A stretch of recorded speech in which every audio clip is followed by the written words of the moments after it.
చూడమ్మా already last క్లాస్లో మనకి ఈ సరళ రేఖ పట్లంలో మనకి అభ్యాసం 3Aలో మనకి సమస్యలు కొన్ని అయినాయి.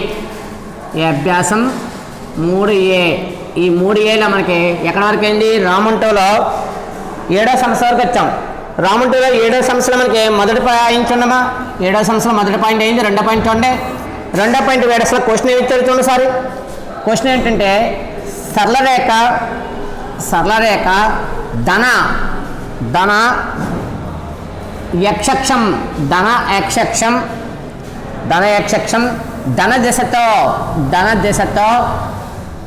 ధన దిశతో చేసే కోణం దాని వై అంతర్ఖండం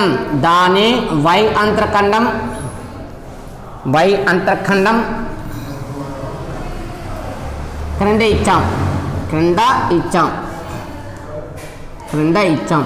ఈ వై అంతర్ఖండం ఇచ్చిన తర్వాత ఆ సరళ రేఖ సమీకరణం కనుక్కోండి. ఆ సరళ రేఖ సమీకరణం కనుక్కోండి. ఏదైనా సమీకరణం కనుక్కోమని అనుకోండి, మీరు చేయాల్సింది ఏంటి? ఏ సమీకరణం ఇచ్చాడో చూసుకొని దాన్ని సాధించాలి. ఇక్కడ ఇచ్చింది ఏంటి? సరళ రేఖ ధన యక్షక్షం ధన దిశలో చేసే కోణం ఇచ్చి ఇంకోటి ఏమి ఇచ్చాడు? ఇక్కడ వై అంతర్ఖండం ఇచ్చాడు. మరి ఇచ్చిన దాని ప్రకారంగా మనకి ఏమి ఇచ్చాడు చూస్తే కోణం ఎంత ఇచ్చాడు? ఇక్కడ 60 డిగ్రీలు ఇచ్చాడు. అలాగే వై అంతర్ఖండం ఎంత ఇచ్చాడు? ఇక్కడ 5 ఇచ్చాడు. కాబట్టి ఈ సమస్యలో చూడండమ్మా 150 డిగ్రీల కోణం ఇచ్చాడు. అంతర్ఖండం ఎంత ఇచ్చాడు? ఇక్కడ 2 ఇచ్చాడు. మొదటి పాయింట్ మనం చెప్పుకున్నాం. మొదటి పాయింట్ ద్వారా మనం చెప్పుకున్న సమస్యకి ఇక్కడ ఏమవుతుంది చూడండి సారి. కోణం ఇచ్చాడు. దత్తాంశం నుండి ఏమి ఇచ్చాడు మనకి? ఇక్కడ కోణం ఇచ్చాడు. కోణం θ కూడా ఇచ్చాడు. ఇక్కడ 150 డిగ్రీలు ఇచ్చాడు. కోణం θ కూడా 150 డిగ్రీలు ఇచ్చే. అలాగే వై అంతర్ఖండం ఇచ్చాడు. ఇక్కడ వై అంతర్ఖండం ఎంత ఇచ్చాడు? ఇక్కడ వై అంతర్ఖండం సి ఎంత ఇచ్చాడు? ఇక్కడ 2. అంటే θ ఇచ్చాడు, అంతర్ఖండం కూడా ఇచ్చాడు. కాబట్టి ఈ రెండింటిని ఉపయోగించుకుని మనం ఏం చేయాలి? సమస్య సాధించాలి. కాబట్టి ఒకసారి చూడండమ్మా. θ కోణం ఉంది, వై అంతర్ఖండం ఉంది. కాబట్టి సరళ రేఖ వాలు కట్టండి. సరళ రేఖ వాలుకి మనకు తెలిసిన సూత్రం M కూడా ఫార్ములా tan θ. ఒక కోణం ఇచ్చినప్పుడు ఆ కోణం ద్వారా మనం కనుక్కునేది ఏంటి? ఆ యొక్క వాలు కనుక్కోవచ్చు. కాబట్టి M కూడా tan θ. కాబట్టి tan θ అంతా కూడా 150 డిగ్రీలు. మరి 150 డిగ్రీలు మనం ఏ విధంగా రాసుకోవచ్చు అని చెప్పి నేను tan 150ని 180 డిగ్రీలు మైనస్ 30 డిగ్రీలు. 180 నుంచి 30 తీసేస్తే ఏమవుతుంది? 180 నుంచి 30 తీసేస్తే 150 అవుతుంది. కాబట్టి tan 180 మైనస్ θ కాబట్టి ఏమవుతుంది? tan చూడండి. ఇక్కడ 180 మైనస్ θ ఏ పదం ఉంది? రెండో పదం tan ఏంటి? మైనస్. మరి 180 కాబట్టి tan మారుతుందా? మారదు. అందువల్ల ఎంత వచ్చింది? tan 30 డిగ్రీలు. M ఎంత వచ్చింది? ఇక్కడ -1. M ఉంది, కోణం ఉంది. కాబట్టి చూడమ్మా. వాలు M, వై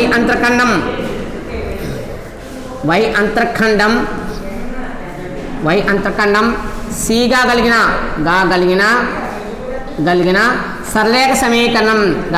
సరళరేఖ సమీకరణం ఏదైనా సమీకరణం కనుక్కోవాలంటే దాని యొక్క రూపం తెలియాలి. కాబట్టి ఆ రూపం ఏంటి? y = mx + c. ఈ దాంట్లో నీ దగ్గర విలువలు రాస్తే మన దగ్గర విలువలు ఏంటి? y = m ఎంత ఉందమ్మా? ఇక్కడ -1 ఇంటూ ఇక్కడ చూడమ్మా, చిన్న మిస్టేక్ ఒకటి వచ్చింది చూడండి. ఇక్కడ tan 30 వచ్చింది. ఇక్కడ కోణం tan 30 అంటే అర్థం ఏంటి? tan 30 అంటే 1/√3. tan 30 అంటే ఏంటి కోణం విలువ? tan 30 అంటే 1/√3. అందువల్ల ఇక్కడ ఏమొచ్చింది? వాళ్ళు మనకి -1/√3 ఇంటూ x ప్లస్ c ఎంత? 2. అందువల్ల ఇక్కడ నాకు tan 150 180 మైనస్ 30 కింద రాస్తాను. కాబట్టి 180 ఏ పదం ఉంటే 180 మైనస్ రెండో పదం ఉంటుంది. రెండో పదంలో tan ఏంటి? మైనస్. 180కి మారదు కాబట్టి ట్యాన్కి tan వచ్చింది. ఇక్కడ కోణం ఎంత? 30. tan 30 విలువ ఎంత? 1/√3. గుర్తే ఉందా? ముందు మైనస్ ఉంది. తీసుకొచ్చే మన దగ్గర ఉన్న సూత్రంలో y = mx + c సూత్రంలో m అంటే ఎంత రాశాను? ఇక్కడ -1/√3 రాశాను ఇంటూ x ప్లస్ c ఎంత? 2. ఇది కాసా కట్టినామా? కాసా కడితే కాసాకి ఎంత అవుతుంది? ఇక్కడ √3 అవుతుంది. కాసాకి ఎంత? ఇక్కడ √3. కాసాకు √3 అయింది. మరి ఇక్కడ ఏంటి? ఇక్కడ -1 ఇంటూ x ఎంత? x ప్లస్ ఇక్కడ ఎంత ఉంది? ఇంకా 2. మరి ఇది భాగిస్తుంది. ఈ భాగించే కొత్త ఏమవుతుంది? గుణిస్తుంది. √3y = -x + 2. ఎందువల్ల ఇది భాగిస్తుంది. భాగించే విలువ కాబట్టి ఇటువైపు వస్తే ఏమవుతుంది గుణిస్తుంది కాబట్టి √3y =-x + 2. అయితే x అనే విలువకి ఎప్పుడు కూడా ఏ గుర్తు ఉండాలి ప్లస్ ఉండాలి కానీ ఇక్కడ x అనే గుర్తుకి ఏముంది మైనస్ ఉంది ఈ విలువని ఇటువైపు తీసుకొస్తే ఏమొచ్చింది √3y ఇది -x ఇటువైపు వస్తే ఏమైంది +x ఈ +2 ఇటువైపు వస్తే ఏమవుతుంది -2 0. దేర్ఫోర్ కావాల్సిన సరళరేఖ సమీకరణం ఏదైనా ఒక సమీకరణం కావాలంటే మనకు తెలిసిందేంటి అందులో ఏమున్నాయి విలువలు అని రాయాలి కాబట్టి ముందుకు ఏమి రాయాలి x పదం రాయాలి x + √3y -2 0. ఇది మనకేమవుతుంది కావాల్సిన సరళరేఖ సమీకరణం అవుతుంది. ఏమి ఇచ్చాడు ఇక్కడ నాకు అంతకన్నా ఒకటి ఇచ్చాడు అలాగే కోణం ఇచ్చాడు కోణం అంతకన్నా ఉన్నప్పుడు దాని యొక్క సమీకరణం కనుక్కోవడానికి మనకున్న పద్ధతి ఏంటి కోణం అంతకన్నా ఉంది కదా కోణం ద్వారా మనకి ఏమొచ్చింది వాలు వచ్చింది అంతకన్నా వాలు ఉపయోగించి ఏమైతే సూత్రం రాస్తే సూత్రం మనకి ప్రతిక్షేపం చేసి మనం ఏం కనుక్కున్నాం ఇక్కడ సరళరేఖ సమీకరణం కనుక్కున్నాం. ఇందులో మనకి ఇంకా పాయింట్లోనే చూడండమ్మా ఇందులో మీరు మూడో పాయింట్ ట్రై చేయండి ఏంటది కోణము 45 డిగ్రీల కోణం ఇచ్చాడు -2 ఇచ్చాడు ఈ యొక్క విలువని ఈ యొక్క ఏంటి ఇక్కడ θ ఎంత ఇచ్చాడు 45 ఇచ్చాడు θ విలువ 45 డిగ్రీలో అంతకన్నా ఎంత -2 ఈ యొక్క సూత్రంలో ప్రతిక్షేపించి ఇదే విధంగా మీరు ఏం చేయొచ్చు విలువ కనుక్కోవచ్చు. అందువల్ల ఈ యొక్క విలువలను ఉపయోగించి ఇదే పద్ధతిలో లెక్క ట్రై చేయండి. ఒక అంతకు సొంతంగా చేసినప్పుడు ఏదైనా తప్పులు వచ్చినాయి అనుకోండి తర్వాత క్లాస్లో సరి చేస్తాను ఒకసారి. నెక్స్ట్ మనకి 4వ పాయింట్ చూడడం ఇందులో 4వ పాయింట్ ఏముందంటే tan ఇన్వర్స్ 4వ పాయింట్ చూస్తే tan ఇన్వర్స్ 2/3 అంతకన్నా ఏమి ఇచ్చాడు ఇక్కడ 3 ఇచ్చాడు. ఏది ఇచ్చినా కూడా ముందుగా సమస్యలో మనకి ఏమి ఇచ్చాడు చూడండి సమస్యలో కోణం ఇచ్చాడు ఇందువల్ల కోణమే అవుతుంది ఇందువల్ల ఇది tan ఇన్వర్స్ అంటే ట్యాన్లో ఇచ్చింది కూడా కోణమే కాబట్టి ఇచ్చింది రాసుకుంటే దత్తాంశం నుండి ఈ దత్తాంశం నుండి మనకేమి ఇస్తే కోణం ఇచ్చాడు కోణం θ ఇది కూడా ఎంత ఇచ్చాడు ఇక్కడ tan ఇన్వర్స్ 2/3 tan ఇన్వర్స్ అంతా 2/3. మరి ఇక్కడ కోణం θ కాబట్టి tan ఇన్వర్స్ ఇటువైపు వస్తే ఏమవుతుంది tan అవుతుంది. అందువల్ల మీరు ఈ విధంగా రాసుకున్నా పర్లేదు లేదు ఇంకొక విధంగా రాసుకున్నా పర్లేదు ఏదైతే కోణం వచ్చింది కాబట్టి ఇంకేం కాదు ఇక్కడ మనకి ఈ అంతర్ఖండం ఇచ్చాడు y అంతర్ఖండం మరి y అంతర్ఖండం చూస్తే ఎంత ఉంది y అంతర్ఖండం c వాడు ఇచ్చిన దాంట్లో y అంతర్ఖండం 3 ఇచ్చాడు 3. ఇప్పుడు నీకు ఏం కావాలి సరళరేఖ వాలు కాబట్టి సరళరేఖ వాలు ఏమైంది కూడా ఫార్ములా ఏంటమ్మా tan θ. సరళరేఖ వాలుకి సూత్రం ఏంటి మనకి తెలిసిన సూత్రం ఏంటంటే m tan θ కాబట్టి m tan θ అంటే ఎంతమ్మా θ అంటే ఎంత ఉంది మన దగ్గర tan ఇన్వర్స్ 2/3. మన దగ్గర ఉన్న కోణాన్ని దాంట్లో ప్రతిక్షేపిస్తే ఇదేమో tan ఇది tan ఇన్వర్స్ అంటే ఇది పవర్ 1 ప్లస్ దీని పవర్ ఏంటి -1 ఈ రెండు ఏమవుతున్నాయి కొట్టివేత అయితే m కూడా ఎంత వచ్చింది ఇంకా 2/3. వాల్ ఉంది అంతకన్నా ఉంది కాబట్టి మనకు కావాల్సింది ఏంటి సమీకరణం కావాలి కాబట్టి సూత్రం ఏంటి వాలు m y అంతర్ఖండం సిగా గలిగిన సరళరేఖ సమీకరణం ఏంటి సూత్రమ్మా y mx + c. ఏదైనా ఒక సమస్య సాధించాలంటే దాంట్లో మనకి ఇచ్చింది ఏంటి అంతర్ఖండం ఇచ్చాడు వాల్ ఇచ్చాడు కాబట్టి y మనకు వచ్చిన వాల్ ఎంతమ్మా 2/3 x + c ఎంత అవుతుంది 3 ఉంది. మరి కాసా కట్టాలి కదా కాసా కడితే కాసాకి ఎంత అవుతుంది భిన్నం ఒకటే ఉంది కాబట్టి y కాసాకి ఎంత అవుతుంది 3 అవుతుంది 3 సరిపోయింది 2 × x ఎంత 2x ప్లస్ 3 ఎంత 9 ఇది భాగిస్తుంది ఈ భాగించి ఏమవుతుంది గుణిస్తుంది కాబట్టి 3y 2x + 9. అయితే ఇక్కడ మీరు బాగా గమనించి వస్తుంది ఏంటి తెలుసా ఒకవేళ ఎక్స్కి ప్లస్ ఉందనుకోండి దాన్ని మార్చకుండా ఇంకోవైపు ఉన్న పదాలు ఇంకోవైపు మార్చాలి. ఇందులో ఇక్కడ ఎక్స్కి ఆల్రెడీ ప్లస్ ఉంది కాబట్టి దీన్ని మార్చకుండా ఈ పదాన్ని అడి పంపితే ఏమవుతుంది చూడమ్మా ఏమవుతుంది ఇక్కడ 2x + 9 ఇది +3y ఈ +3y వెళ్తే ఏమవుతుంది -3y ఎంత 0. దేర్ఫోర్ కావాల్సిన సమీకరణం ఏమవుతుంది 2x - 3y + 9 0. ఏదైనా ఒక సమీకరణం సాధించాలంటే ముందుగా చూడాల్సింది ఏంటి దాని రూపం చూసుకోవాలి. దాని రూపం ఏంటి ఇక్కడ x ఉంది y ఉంది స్థిరపదం ఉంది ముందుగా x పదం రాయాలి x పదం ఎంత 2x నెక్స్ట్ y పదం ఎంత -3y ప్లస్ ఎంత ఉంది అక్కడ 9. ఈ విధంగా ఏ సమీకరణం అయితే మనం సాధించాలనుకున్నామో ఆ సమీకరణం సాధించడం జరిగింది. అంటే ఇక్కడ ఏంటి ఏ రూపంలో కనుక్కున్నాం ఇవన్నీ కూడా సరళరేఖ x-అక్షంతో చేసే కోణం ఇచ్చాడు, అలాగే దాని యొక్క అంతర్కరణం ఇస్తే ఈ రూపంలో కనుక్కోవడం జరిగింది. నెక్స్ట్ చూద్దామా దీని తర్వాత సమస్యలు చూడండి సరే. ఇక్కడతో మనకి 7వ సమస్య పూర్తయింది. 7వ సమస్య పూర్తయిన తర్వాత దాంతో వచ్చే సమస్యలు చూడడం నెక్స్ట్. ఏదైనా కూడా సమస్యను సాధించాలంటే మనం చేయాల్సింది ఏంటి, ఏమి ఇచ్చాడో చూసుకుని దానికి సంబంధించిన సూత్రం వాడాలి. దానికి సంబంధించిన సూత్రం వాడితేనే మనకేమవుతుంది, ఆ సమస్య కరెక్ట్గా వస్తుంది. నెక్స్ట్ ఇందులో 7వ సమస్య పూర్తయిన తర్వాత మీకు 6వ సమస్య ఒకసారి చూడండమ్మా. 6వ సమస్య చెప్పలేదు. 6వ సమస్య మనకి ఏముందంటే మూల బిందువు గుండా పోతూ నిరూపక అక్షాలతో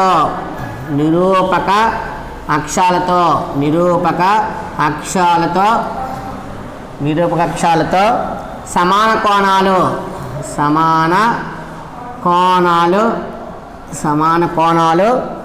చేసే సరళరేఖ సమీకరణాలు కనుక్కోండి. సరళరేఖ సమీకరణాలు కనుక్కోండి.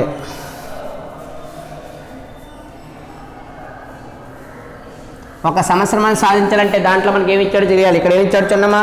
ఇక్కడ x-అక్షము y-అక్షం ఉంది. ఈ x-అక్షము ఇది y-అక్షము. ఈ అక్షాలతో ఇదేం చేస్తుందంట, అటు ఒక రేఖ మూలబిందు గుండా పోతుంది. మనం మూలబిందు గుండా పోతున్నప్పుడు ఇది ఎంత కోణం చేస్తుందో అదేవిధంగా దానికి అవతల వైపు ఉన్న రేఖ కూడా ఏమవుతుంది, అంతే కోణం చేస్తుంది. ఈ రెండు కోణాలు సమానం, కానీ దిశ మాత్రమే తేడా. దిశ ఏంటి, ఇది x-అక్షంతో చేసే కోణమే కదా కాబట్టి ఇది x-అక్షం ధన దిశలో ఉంది. ధన దిశలో కాబట్టి ఏమవుతుంది ప్లస్, ధన దిశలో చేసే కోణం ప్లస్ అవుతుంది. ఇది రుణ దిశలో చేస్తుంది కాబట్టి ఏమవుతుంది మైనస్. అంటే ఎలా చెప్పగలగో, దీని కోణం π/4 అనుకున్నాం అనుకో, దీని కోణం ఎంత అవుతుంది -π/4. అంటే కోణాల వైజ్గా చూసుకున్నప్పుడు ఇదేమో +π/4 చేస్తే ఈ కోణం ఎంత అవుతుంది -π/4 అవుతుంది. దత్తాంశం ప్రకారం ఏమి ఇచ్చాడో చూసుకోండి అమ్మా. దత్తాంశం నుండి వాడు అన్నాడు ఏంటంటే సమాన కోణాలు అన్నాడు కాబట్టి దేర్ఫోర్ కావాల్సి వచ్చాను అక్కడ దత్తాంశం నుండి వాడు అన్నది సమాన కోణాలు చేస్తుంది అన్నాడు కాబట్టి ఒకసారి θ ఏం తీసుకుంటాం, θ = ±π/4. దత్తాంశం నుండి θ కూడా ఎంత ±π/4 కాబట్టి ఏం వాడకాలి ఇక్కడ కావాల్సిన, ఇక్కడ మనకి వాలు కావాలి. మరి వాలు కావాలంటే వాళ్ళకి సూత్రం ఏంటి, సరళరేఖ దేర్ఫోర్ సరళరేఖ వాలు m tan θ.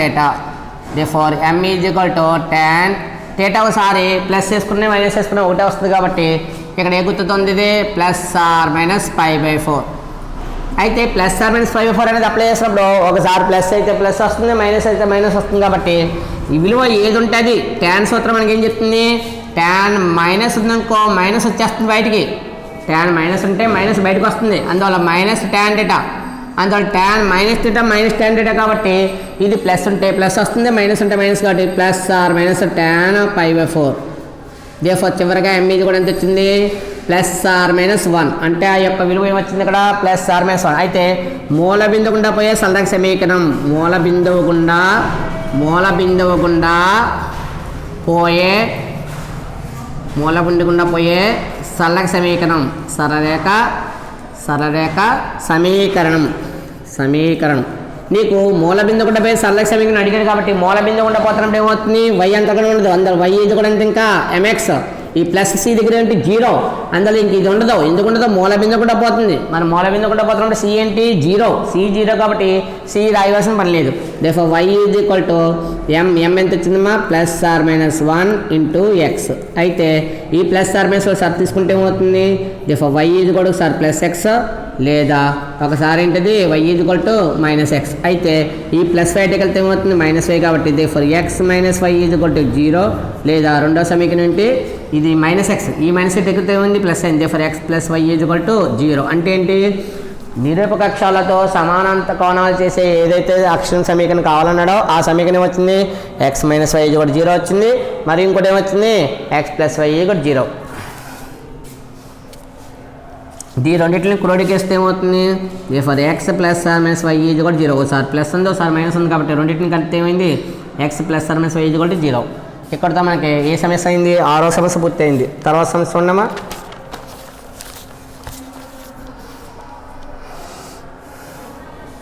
8వ సమస్య ఉండమా 8వ సమస్య మనకి ఏముందంటే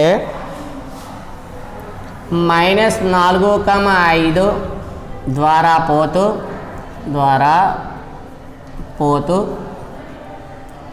పోతూ సమాన దాని అర్థమేంటి శూన్యేతర అంతర్ఖండాలు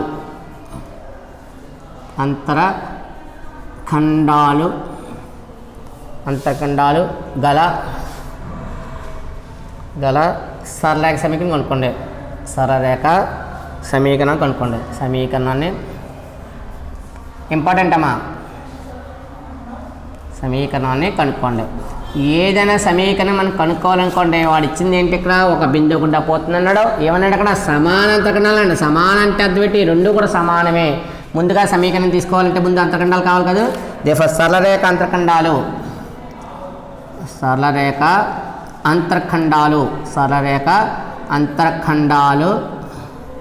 సరళరేఖ అంతర్ఖండాలు ఏమవుతాయి ఏ కామ బి అనుకోనము. ఏదైతే నువ్వు కొనుక్కోవాలనుకున్నావో ఆ కొనుక్కోవడానికి కావాల్సిన సమీకరణం ఏంటి సరళరేఖ అంతర్ఖండాలు ఏ కామ బి అనుకున్నావు. మరి అనుకున్న తర్వాత ఏమవుతుంది నీకు దత్తాంశం నుండి ఏది ఇచ్చాడు కదా. మరి ఏంటి దత్తాంశం నుండి ఏమన్నాడు అక్కడ సమానాంతరఖండాలు అన్నాడు. సమానాంతరఖండాలు అంటే ఏమిటి ఏ ఈజ్వల్ బి. సమానాంతరఖండాలు అంటే అర్థపెట్టి దత్తాంశం ప్రకారంగా మనకి ఏమొచ్చింది ఆ సమానాంతరఖండాలు అన్నాడు. సమానాంత అర్థపెట్టి ఏ ఈజ్వల్ బి. మరి ఏ ఈజ్వల్ బి కాబట్టి నీకు కావాల్సింది ఏమవుతుంది చూడమ్మా సరే. దేఫోర్ ఏ కమ బిలో అంతర్ఖండాలు సరళరేఖ సమీకరణం కావాల్సిన సరళరేఖ సమీకరణం దేఫోర్ ఏంటిది కావలసిన సరళరేఖ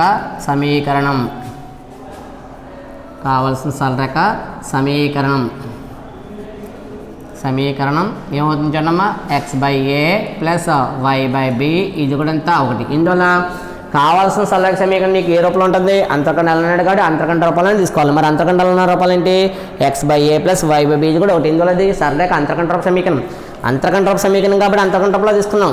x/a + y/b ఇది కూడా ఒకటి కాబట్టి సూత్రం తీసుకుంటే ఏమొచ్చింది x/a ఎంత వచ్చింది మనకి ఏ అని తెలియదు కాబట్టి x/a + y/b అంటే కూడా ఏమి రాయచ్చు ఇక్కడ ఏ రాయచ్చు కాబట్టి ఏ ఈజ్ కూడా ఎంత 1 అంటే ఏంటి x/a అయింది ప్లస్ y/b అంటే ఎంత ఏ. ఈ రెండింటికి ఉన్న హారం ఎంత ఏ. రెండింటికి ఉన్న హారం ఏ కాబట్టి రెండింటికి హారం ఏ రాశాను. ఇక్కడ ఏం మిగిలింది ఇంకా ఎక్స్ ప్లస్ ఇక్కడ ఏం మిగిలింది వై. ఎందువల్ల రెండు సమానంగా ఉంది కాబట్టి రెండు సమానంగా ఉంటే ఒకటే వేసుకుని పైన వాటిని ఏం చేయాలి మధ్యలో ప్లస్ ఉంటే ప్లస్ వేయాలి మధ్యలో మైనస్ ఉంటే మైనస్ వేయాలి. ఇది కూడా ఎంత ఒకటి. ఇది భాగిస్తుంది అడగలితే ఏమవుతుంది గుణిస్తుంది. దేఫర్ x + y = 1 సమీకరణం చూడండి ఇక్కడ ఇది భాగిస్తుంది అడగలితే ఎంత గుణిస్తుంది అన్నాం. a × 1 ఎంత అవుతుంది ఏ.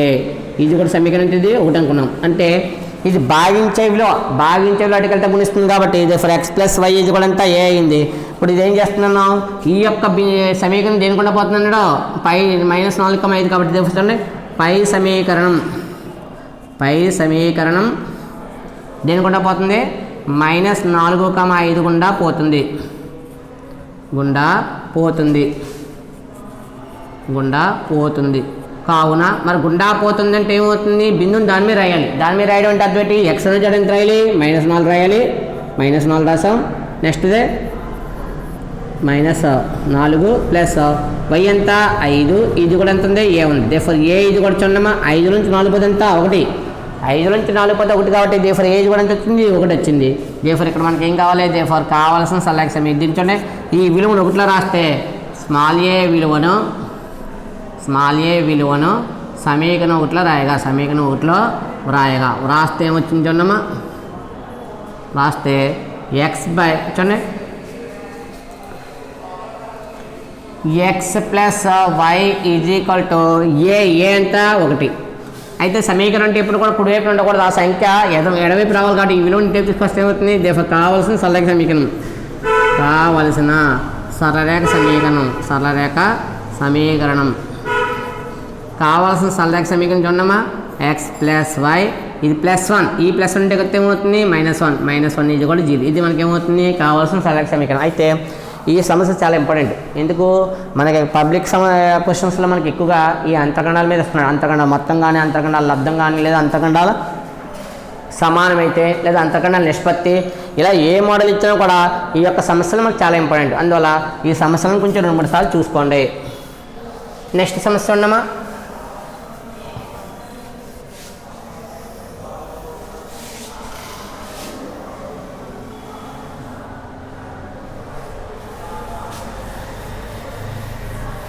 నెక్స్ట్ మనకి ఇచ్చిన దాంట్లో చూస్తే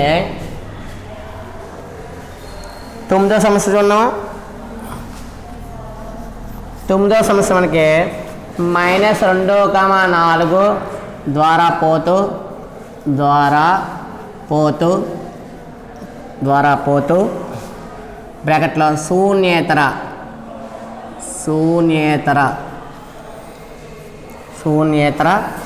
అంతర్ఖండాల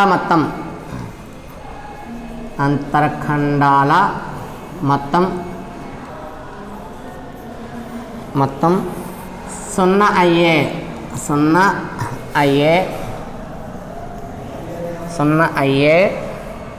సరళరేఖ సమీకరణం కనుక్కోండి. సరళరేఖ సమీకరణాన్ని కనుక్కోండి.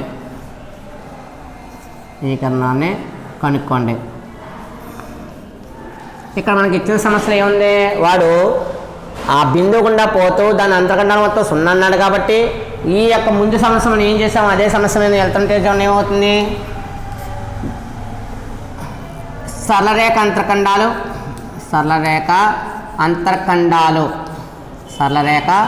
అంతర్ఖండాలు A, B అనుకున్నాము. మరి అంతర్ఖండాలు A, B అనుకుంటే ఏమవుతుంది దాని యొక్క సూత్రం ప్రకారం ఏమొచ్చిందో చూడండి. దత్తాంశం నుండి అంతర్ఖండాల మొత్తం ఏమన్నాడో అంతర్ఖండాల మొత్తం 0. మరి అంతర్ఖండాల మొత్తం 0 అంటే అర్థం ఏంటి అంతర్ఖండాల మొత్తం 0 అంటే దాని అర్థం ఏంటి ఆ రెండింటిని కలపగా అంటే ABని కలపగా ఏమవుతుంది 0 వస్తుందని. ఏని బీని కలపగా వచ్చేలు 0 అని ఇచ్చాడు. కాబట్టి ఈ అంతర్ఖండాలు మొత్తం 0 అని ఇచ్చాడు. దీని నుంచి బి కూడా ఎంత అవుతుంది ఇది +A. ఈ +A అటుకి వెళ్తే ఏమవుతుంది -A. ఒకవైపున ప్లస్ విలువ రెండో వైపు వెళ్తే ఏమవుతుంది మైనస్ అవుతుంది. ఇంకా మనకి ఇందులో తెలిసింది ఏమవుతుంది చూడమ్మా. దేర్ఫోర్ సరళరేఖ సమీకరణం అయితే కావాల్సిన పదం ముందు రాయడం వల్ల కొంచెం చాలా మంది ఇబ్బంది పడతారు. అదే సార్ ముందుగా కావాల్సిందంటే ఏదైతే మన సమీకరణం కావాలనుకుంటాం ఆ సమీకరణం రాస్తాం దానికి కావాల్సిన పేరు పెడుతున్నాం. అంటే అది మీకు డౌట్గా ఉన్నప్పుడు ఏం చేయాలి సరళరేఖ సమీకరణం ఎందుకు ఇక్కడ అంతర్ఖండాల రూపంలో ఉన్నాయి కాబట్టి అంతర్ఖండ రూపాయల సమీకరణం రాస్తున్నాం. ఏంటది x/a + y/b = 1. ఇప్పుడు నీ దగ్గర ఉన్న విలువలు రాస్తే ఏమవుతుంది x/a + y/b అంటే నీ దగ్గర ఉంది -a ఉంది. ఇది కూడా అంతా 1. అంటే ఏదైతే b విలువ ఉందో ఆ b ప్లేస్లో నువ్వు ఏం వేసావు -a రాసావు. ఆ b ప్లేస్లో నువ్వు -a రాయడం వల్ల ఇప్పుడు దీన్ని చూడమ్మా x/a ప్లస్ ఉంటుంది -y/a ఇది కూడా అంతా 1. అంటే ఏం చేస్తుంది ఇక్కడ రెండింటికి హారం ఒకలాగా ఉంది. రెండింటికి హారం ఒకటే కాబట్టి a వేసుకుని పైన ఏముంది అక్కడ x ఇక్కడ ఏంటిది మైనస్ మళ్ళీ ఏముంది అక్కడ y ఇది కూడా అంతా 1. ఇది భాగిస్తుంది ఈ భాగించేది అటుకెళ్తే ఏమవుతుంది గుణిస్తుంది. భాగించేది అటుకెళ్తే గుణిస్తుంది కాబట్టి x - y = a × 1 అంతా a a. ఇప్పుడు ఈ యొక్క సమీకరణం ఏదైతే ఉందో దానికి ఒకటి పెట్టుకున్నాం అనుకో. ఇప్పుడు పై సమీకరణం దేని గుండా పోతుంది పై సమీకరణం -2,4 గుండా పోతుంది అని అన్నావు కాబట్టి పోతుంది కావున అంటే ఏం చేయాలి బిందువుని దాని మీద ప్రతిక్షేపించాలి. మరి బిందువుని దాని మీద ప్రతిక్షేపిస్తే ఏమవుతుంది ఒక దాని గుండా పోతుంది అన్నప్పుడు ఏంటి బిందువుని దాని మీద ప్రతిక్షేపించాలి కాబట్టి ఆ బిందువుని దాని మీద ప్రతిక్షేపిస్తున్నాను చూడండి.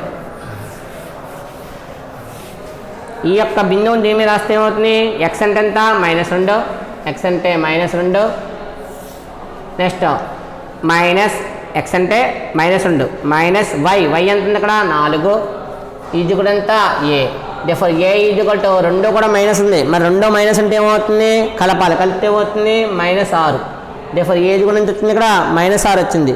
దేర్ఫోర్ ఏ విలువ -6 వచ్చింది కాబట్టి ఈ యొక్క విలువను సమీకరణం ఎట్లా రాస్తే ఏమవుతుంది, ఏ విలువను సమీకరణం 1లో రాయగా, సమీకరణం 1లో రాస్తే ఏమవుతుంది చూడమ్మా, x minus y is equal to a ఎంత -6. అయితే ఒక సమీకరణం అని చెప్పేటప్పుడు ఇది ఎడవైపు ఉండకూడదు, కుడివైపు ఉండకూడదు కాబట్టి ఎడవైపు తీసుకొస్తే ఏమవుతుంది, ఇటువైపు తీసుకొస్తే ఇక్కడ -y అలాగే ఉంది, ఇది మైనస్, ఈ మైనస్ ఇటు కొత్త ఏమైంది +6, ఇది కూడా ఎంత 0. ఇదే మనకి ఏమొస్తుంది, కావాల్సిన సరళ సమీకరణం, కావలసిన సరళరేఖ సమీకరణం ఏమొచ్చింది చూడమ్మా, కావాల్సిన సరళరేఖ సమీకరణం x minus y plus 6 is equal to 0. ఇదే మనకి ఏమవుతుంది, కావాల్సిన సరళరేఖ సమీకరణం అవుతుంది. ఇక్కడికి మనకి ఏంటంటే సమస్య 9వ సమస్య అయింది. తర్వాత సమస్య ఉండమా,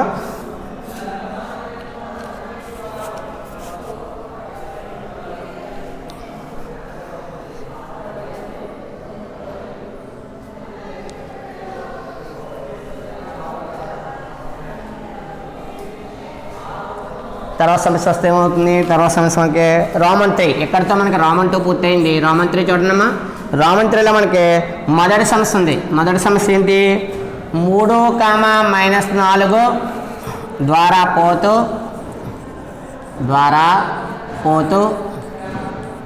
పోతూ అంతరఖండాల నిష్పత్తి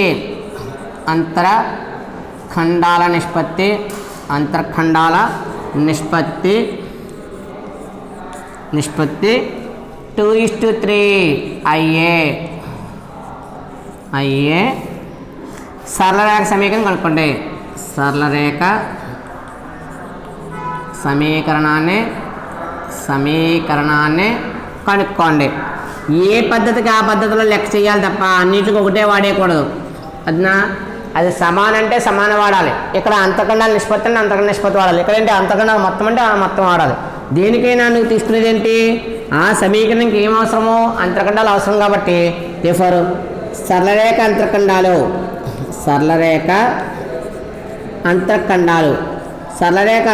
ఏమవుతాయి చూడండమ్మా. సరళరేఖ అంతరఖండాలు A, B అనుకున్నాము.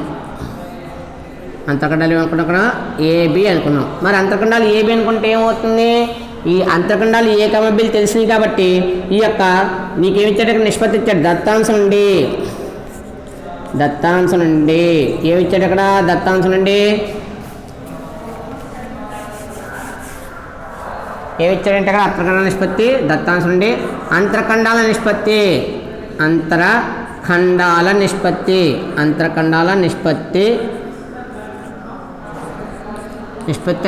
2:3.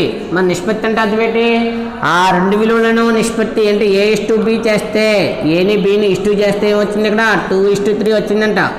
మరి దీని అర్థం ఏంటి, A/B ఈజ్ ఈక్వల్ టు ఎంత 2/3. A/B కూడా ఎంత 2/3. దీనిని కొంచెం మనకు అనుకూలంగా రాసుకుంటే నేను దీని నుంచి ఏమి రాస్తాను, ఇక్కడ ఏ విలువ రాద్దారంటే ఏ విలువ రాసుకోవచ్చు, B కలిపి B రాసుకోవచ్చు. అడ్డుగా చేయండి అడ్డుగా చేస్తే ఏమవుతుంది, 3 × A 3B, 3 × B 3 × A 3A, 2 × B ఎంత 2B.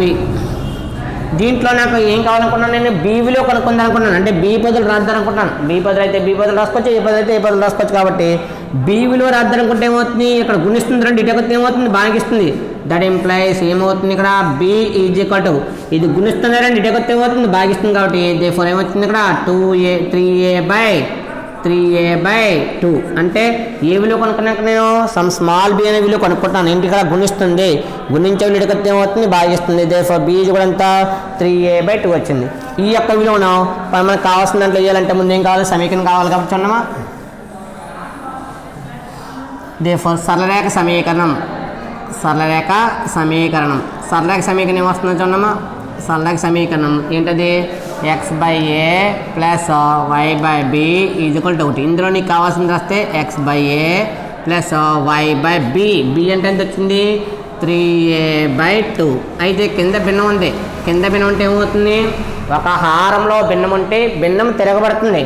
భిన్నము తిరగబడితే ఏమవుతుంది, x/a ప్లస్ తిరగబడితే ఏమవుతుంది వై ఇంటూ ఎంత వచ్చింది 2/3a ఈజ్వల్ ఎంత 1 తిరగబడింది కాబట్టి ఈ రెండింటిలో చూడండి ఇక్కడ ఏ ఉంది ఇక్కడ 3a ఉంది ఇక్కడ ఏ ఉంది ఇక్కడ 3a ఉంటే దేఫర్ కాసకి ఎంత అవుతుంది ఇక్కడ 3a పెద్దది ఏంటి అందులో రెండిట్లో హారంలో పెద్ద ఏంటి 3a కాబట్టి హారం 3a కాసగా అయింది మరి ఇక్కడ ఏ ఉంది ఇక్కడ ఏ ఉంది సరిపోయింది ఇక్కడ ఏముంది ఇక్కడ ఏ 3 లేదు కాబట్టి 3 ఇంటూ ఎక్స్ ఎంత 3x మనకి ఈ రెండు హారాలు పోల్చుకున్నప్పుడు ఏం తేడా కనబడింది ఇక్కడ ఏముంది ఇంక లేదంటే 3 కాదు 3 ఇంటూ ఎక్స్ ఎంత 3x ఇక్కడ 3a సరిపోయింది కాబట్టి 2 ఇంటూ y 2y ఇది కూడా ఎంత 1 ఇది భాగిస్తుంది ఈ భాగించే రేఖలతో ఏమవుతుంది గుణిస్తుంది for 3x plus 2y is equal to 3 into a 3a ఇది సమీకరణం అంతా 1 అనుకున్నాం ఇప్పుడు దేని గుండా పోతుందని చెప్పాడు దేని గుండా పోతుందని ఇక్కడ 3, -1 అన్నాడు మరి 3, -1 గుండా పోతుంది అన్నాడు కాబట్టి చూడండి అమ్మా పై సమీకరణం 3, 4 గుండా 3, -4 గుండా పోతుంది కావున పోతుందంటే ఏంటిది దాంట్లో ప్రతిక్షేపించాలి దాంట్లో ప్రతిక్షేపిస్తే ఏమవుతుంది 3 ఇంటూ ఎక్స్ ఎంత 3 ప్లస్ 2 ఇంటూ వై ఎంత -4 ఇది కూడా ఎంత 3a ఇది కూడా ఎంత 3a దేర్ఫోర్ 3 మూలు ఎంత 9 ప్లస్ ఇంటూ మైనస్ 2 4 ఎంత 8 ఇది ఈక్వల్ టు 3a ఇది కూడా ఎంత 3a ఈజ్ ఈక్వల్ టు 9 నుంచి ఎందుకు పోతుంది ఎంత 1 9 నుంచి ఎందుకు పోతుంది ఎంత 1 మరి 3a 1 అయింది కాబట్టి దేర్ఫోర్ a ఇది కూడా ఎంత వస్తుంది ఇక్కడ 1/3 ఇందువల్ల అక్కడ 3 గుణిస్తుంది అంటే వెళ్తే ఏమవుతుంది భాగిస్తుంది మనకి b విలువ కనుక్కోవాల్సిన పని లేదు ఎందువల్ల సమీకరణంలో మనకి ఇక్కడ ఏ మాత్రం ఉంది కాబట్టి ఏ విలువ ప్రతిక్షేపిస్తే సరిపోతుంది కాబట్టి తర్వాత చూడండమ్మా ప్రతిక్షేపం చేస్తున్నాను ప్రతిక్షేపం చేస్తే మనకి ఏమొస్తుంది ఏదైతే విలువ సమీకరణం కావాలో సమీకరణం వస్తుంది చూడమ్మా ఏ విలువను ఇందులో రాయాలి సమీకరణం 1లో రాయగా సమీకరణం 1 చూస్తే ఏముందమ్మా సమీకరణం 1లో 3x ఎంత 3x plus 2y is equal to 3 into a ఎంత 1/3 3 ఏమైంది పోయింది మిగిలినంత 3x plus 2y is equal to ఇక్కడ మిగిలినంతమా 1 అయితే సమీకరణం ఇప్పుడు కూడా ఎలా ఉండాలన్నా కుడివైపున స్థిరపదం ఉండకూడదు ఇక్కడ ఎడవైపు తీసుకొస్తే ఏమవుతుంది కావలసిన సరళరేఖ సమీకరణం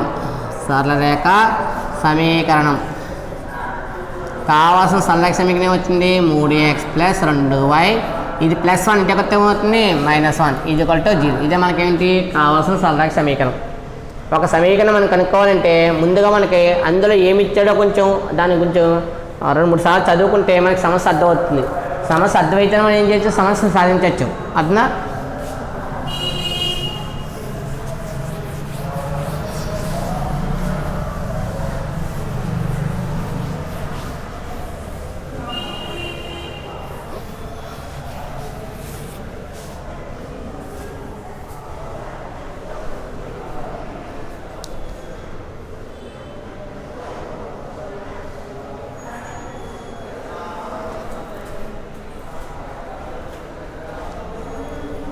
చూడమ్మా తర్వాత సమస్య ఉన్నామా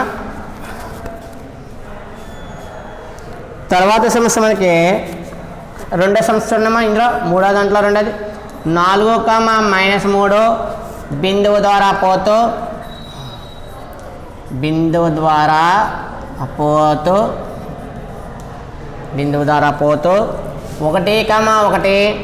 2, 3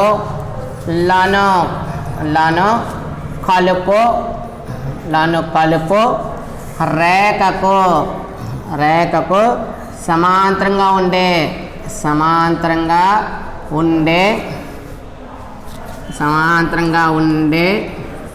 సరళరేఖ సమీకరణం కనుగొనము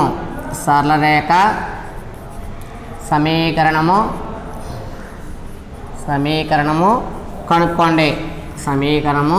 కనుక్కోండి ఏదైనా సమీకరణం మనం కనుక్కోమన్నాడు కాబట్టి ఇందులో మనం చేయాల్సింది ఏంటి సమీకరణం కనుక్కోవాలంటే ఏముండాలి మన దగ్గర బిందువులు ఉన్నాయి కాబట్టి ఏ బిందువులు అన్నాడో ఒక బిందువు ఇచ్చాడు కాబట్టి దత్త బిందువులు రాసుకున్నామా దత్త బిందువులు రాసుకుంటే దత్త బిందువులో మనకు మొదటగా ఉన్నదేంటి ఇక్కడ బిందువు ద్వారా పోతుంది అన్నాడు కాబట్టి ఇది వాడుకున్నా పర్లేదు, దీన్ని వాడుకున్నా పర్లేదు. అందువల్ల మీరు ఏది వాడుకున్నా పర్లేదు. ఏ 4, బి 1, అలాగే సి 2, 3. ఇప్పుడు వాడేమన్నాడు, ఈ బిందువులను కలిపి రేఖకు సమాంతరం ఉన్నాడు. అంటే ఈ 2 బిందువుల ద్వారా ఏం కావాలి, ముందు వాళ్ళు కావాలి కాబట్టి వాళ్ళు కనుక్కోండి అమ్మా.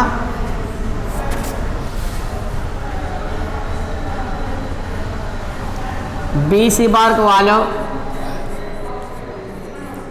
వాలు మరి బీసీ బార్కు వాలు అంటే ఫార్ములా ఏంటి, y2 - y1 / x2 - x1 అనే సూత్రం ఉంది కదా మన దగ్గర.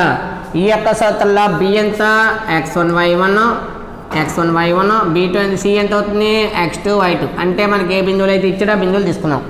ఈ బిందువులు దాంట్లో ప్రతిక్షేపిస్తే y2 ఎంత 3 - y1 ఎంత 1, x2 ఎంత 2, x1 ఎంత 1 తీసేస్తే ఏమవుతుంది, 3లోంచి 1 పోతే 2 బై 2లోంచి 1 పోతే ఎంత 1. దేర్ఫోర్ వాల్ ఎంత వచ్చింది మనకి 2 వచ్చింది. అంటే ఏ రేఖ అయితే నువ్వు కావాలనుకున్నావు ఆ రేఖకి ఏమొచ్చింది, ఇక్కడ వాల్ వచ్చింది. అయితే వాడు అడిగింది ఏంటి, దీనికి సమాంతరం ఉండేది అన్నాడు కాబట్టి చూడండమ్మా, బీసీ బార్కు సమాంతరంగా ఉండే రేఖ వాళ్ళకు సమాంతరంగా ఉంటే రేఖ వాళ్ళు సమాంతరంగా ఉండే ఏం కావాలి, రేఖ వాలు ఈజ్వల్ టు 2 రేఖలు సమాంతరం అయితే వాటి వాళ్ళు సమానమైన సూత్రం అని తెలుసు కాబట్టి ఈ వాళ్ళు కూడా ఏమవుతుంది 1. ఎందువల్ల m1 = m2 సూత్రము. 2 రేఖలు సమాంతరం అయితే మొదటి రేఖ వాళ్ళు m1, రెండో రేఖ వాళ్ళు m2 అయితే ఈ 2 రేఖలు సమాంతరంగా ఉంటే వాటి వాళ్ళు ఏమవుతే సమానం కాబట్టి m1 = m2 అప్లై చేసాం. ఇంకా నెక్స్ట్ ఏంటి సూత్రం కావాలి, ఏంటది చూడమ్మా. ఏ 4, -3 బిందువు గుండా పోతూ బిందువు ద్వారా పోతూ ఏంటది వాల్చమ్మా, బీసీ బార్కు సమాంతరంగా ఉండే సరళరేఖ సమీకరణం. సరళరేఖ సమీకరణం. మా సూత్రం ఏంటమ్మా, y - y1 = m × x - x1. అంటే ఏదైనా సమస్యను సాధించాలంటే ముందుగా సూత్రం తెలిసి ఉండాలి. సూత్రం తెలిస్తే మనకి ఏమవుతుంది, లెక్క చాలా ఈజీగా వస్తుంది. కాబట్టి y - y1 ఎంత ఉందో మన దగ్గర బిందువులో -3 ఉంది. -3 = m ఎంత వచ్చింది 2, x - x1 ఎంత ఉంది మన దగ్గర 4 ఉంది. దీంట్లో గురించి అమ్మా, మైనస్ అంటే ఇక్కడ y -- ఎంత +3 = 2 × x ఎంత 2x, ఇది -2 ఎంత 8. అయితే మీకు కొంతమందికి ఇవి ఎడవైపు తీసుకెళ్ళాలని చెప్పండి, అయినా కొంతమందికి డౌట్ ఉంది, సార్ అక్కడ నాకు ఎడవైపు తీసుకెళ్తే అలవాటు లేవండి, కుడివైపు తీసుకొస్తే అలవాటు అనుకున్నప్పుడు అదే పద్ధతిలో చేయండి, దానికి ఇబ్బంది ఏం లేదు. ఈ పదాలన్నీ ఇటువైపు తీసుకొస్తే అవతల ఏముంది, ఇక్కడ y+3 ఉంది, యువతలు ఉన్నదేమో y+3, అవతల ఉన్న పదాలు యువతలు తీసుకొస్తాం కాబట్టి ఇది ప్లస్, ఈ ప్లస్ ఇంటికి వస్తే ఏమవుతుంది మైనస్, ఈ ప్లస్ పదం ఇంటికి వస్తే ఏమవుతుంది మైనస్, ఇది -8, ఈ -8 ఇంటికి వస్తే ఏమవుతుంది +8 = 0. మరి ఒక వరుస క్రమంగా రాసుకోవాలంటే -2x + y, ఇక్కడ చూడమ్మా +3 +8, మరి +3 +8 కలిపితే ఏమవుతుంది, ఇది +3 ఇది +8 కాబట్టి కలిపితే ఎంత వచ్చింది 11 = 0. ఇది మనకి ఏమొచ్చింది సమీకరణం వచ్చింది. కానీ మొదటి విలువ ఉంది, ఇక్కడ మైనస్ ఉంది. మరి మొదటి విలువ మైనస్ ఉండడం వల్ల ఏమవుతుంది, విలువలో తేడా వచ్చింది కాబట్టి ఈ మైనస్ని ప్లస్ చేస్తే ఏమవుతుంది, మైనస్ వల్ల ఏమవుతుంది ప్లస్, ఈ ప్లస్ ఏమవుతుంది మైనస్, ఈ ప్లస్ ఏమవుతుంది మైనస్. దేర్ఫోర్ = 0. దేర్ఫోర్ కావాల్సిన సరళరేఖ సమీకరణం ఏమొచ్చింది మనకి 2x - y -11 = 0. ఇది మనకి ఏమవుతుంది కావాల్సిన సరళరేఖ సమీకరణం. ఎన్ని సమస్యలు చెప్పుకున్నా మనకి ఏం కావాలి, సూత్రాలు కావాలి. సూత్రాలు వస్తే ఏమవుతుంది సమస్య సాధించడం ఈజీగా ఉంటుంది. అందువల్ల వాళ్ళు బిందువు గుండా పోయే సమీకరణానికి ఆ సూత్రం వాడాలి. ఒక బిందువుకు సమాంతరంగా పోయే రేఖ ఉంది కాబట్టి ఈ యొక్క సమాంతర వాళ్ళు ఎలా వచ్చింది, 2 రేఖలు సమాంతరం అయితే వాళ్ళు ఏమవుతాయి సమానం అవుతాయి, వాళ్ళు సమాన కండిషన్ ఉన్నాడు. అదే లంబం అన్నాడు, లంబం అయితే ఏమవుతుంది m1 m2 = -1. లంబం అంటే ఏమవుతుంది m1 m2 కూడా ఎంత -1 ఉపయోగిస్తాం. ఈ యొక్క సూత్రాన్ని ఉపయోగించి మనం ఏం చేయొచ్చు, ఆ సమీకరణాన్ని సాధించవచ్చు. అదనా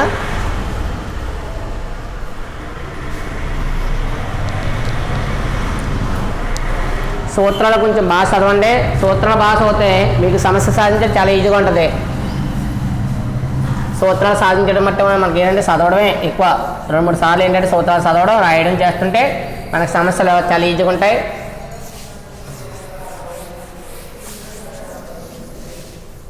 ఇక్కడితో మనకి ఎన్ని సమస్యలు పుట్టిందమ్మా? సరళరేఖ పాఠంలో మనకి అభ్యాసం 3Aలో రోమన్ 2లో ఎన్ని క్వశ్చన్ అయింది? 3వ క్వశ్చన్ అయింది. అయితే మీకు ఒక సమస్య నేను ఇస్తాను, ఇది చెయ్యండి. రాకపోతే తర్వాత క్లాస్ చూద్దాం. ఏంటంటే ఇది ఒక పాయింట్ ఇస్తున్నాను. ఇది 3వ క్వశ్చన్లో 1వ పాయింట్ ఏమి ఇస్తానంటే -5,1 5,5 తర్వాత 10,7 ఈ యొక్క 3 బిందువులను ఏం చూపాలంట? సరేఖలను చూపాలంట. సరేఖలను చూపి లను సరేఖీయాలని చూపి సరేఖీయాలు అని చూపి సమీకరణం కనుక్కోండి.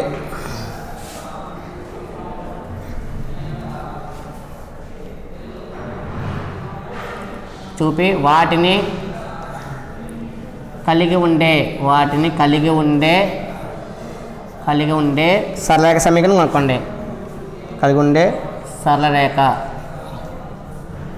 ఎల్ సమీకరణం కనుక్కోండి. సమీకరణం కనుక్కోవడం అంటే అడ్డటి ముందుగా ఈ 3 బిందువుల ద్వారా ఏంటి సరేఖలను చూపన్నాడు. సరేఖలు అంటే మనకు 2 పద్ధతులు చెప్పాం. ఒకటి ఉదాహరణ లెక్క చెప్పాం, అలాగే అభ్యాసం లెక్క కూడా చెప్పాం. ఈ పద్ధతిలో మీరు లెక్క చెయ్యండి. ఒకవేళ సమస్య సాధనలు ఎక్కడైనా మీకు ఇబ్బందులుగా ఉన్నాయనుకోండి, వచ్చిన మీ ఇబ్బందులను నెక్స్ట్ క్లాస్ నేను తర్వాత చెప్పే క్లాస్లో సరి చేస్తాను. అదనా ఇక్కడితో ఇవాళ క్లాస్ కంప్లీట్ అయింది.